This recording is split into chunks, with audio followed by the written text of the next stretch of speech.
बाकी उससे आगे जाना है तो हेडफोन लगाइए, यूट्यूब पर जाइए, पवन सिंह सर्च करिए और खो जाइए।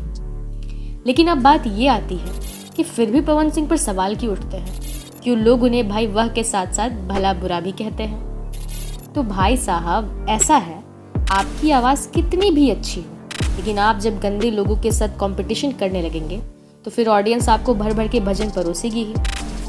पवन सिंह इतनी बढ़िया आवाज़ के साथ उन बेवकूफ़ अश्लील गायकों से कंपटीशन करने लगते हैं जिनके पास ना ही संगीत है और ना ही बढ़िया आवाज़।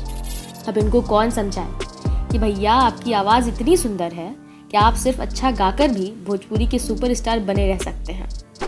पवन भैया हमेशा एक लकीर की बात करते हैं। हम पवन भैया से यही कहेंगे कि लकीर खींचनी ही है तो फिर अच्छी लकीर खींचिए।